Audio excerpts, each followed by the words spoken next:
entreprenant cette visite à travers quelques artères de la capitale, le chef de l'État Félix Antoine Tshisekedi Tshilombo a voulu se rendre compte du niveau d'avancement des travaux de la voirie urbaine ainsi que la salubrité publique. À l'étape du Grand Marché de Kinshasa, communément appelé Zando au centre-ville, le président de la République Félix Tshisekedi est venu s'imprégner du niveau d'exécution des travaux d'assainissement une année après son dernier passage. Pour rappel, le chef de l'État avait exigé l'ouverture et la réhabilitation de toutes les avenues qui mènent vers le Grand Marché avant la réouverture de ces lieux de négoce.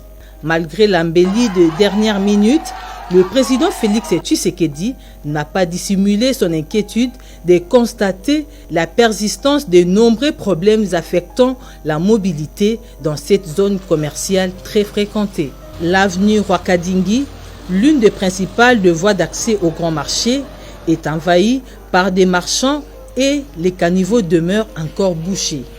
L'entreprise chargée d'exécuter les travaux est consciente des difficultés. C'est un problème réel, ça fait partie de ce qu'on appelle les contraintes dans l'exécution des travaux, parce qu'il y a ce qu'on appelle le plan de gestion environnementale et sociale.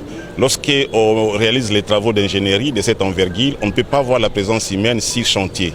Alors, étant donné que cette population ne vit que de ses activités quotidiennes comme source de survie, ça complique l'exécution. Les engins ne savent pas se mouvoir.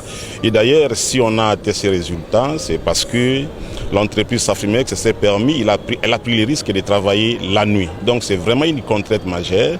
Il faut une délocalisation de ces marchands pour permettre à ce que les travaux se fassent dans les meilleures conditions et qu'on passe à la réception technique. Toutefois, des mesures sont prises pour terminer les travaux le plus rapidement.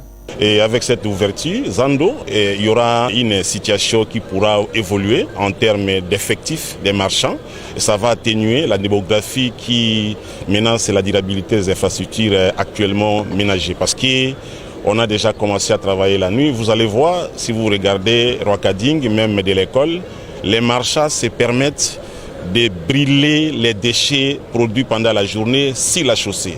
Déjà, vous verrez sur le caniveau, les trottoirs connaissent déjà un niveau de dégradation très avancé et ça risque de nous faire un cercle vicieux de réhabilitation en réhabilitation. Donc, pour nous, la délocalisation temporelle constitue une stratégie la plus efficace pour permettre à ce que ces travaux arrivent à terme. Fermé depuis plusieurs années pour des travaux de modernisation, le Grand Marché de Kinshasa a été complètement reconstruit et n'attend plus que son inauguration. Mais le ralentissement des travaux par des marchés pirates continue de retarder son inauguration.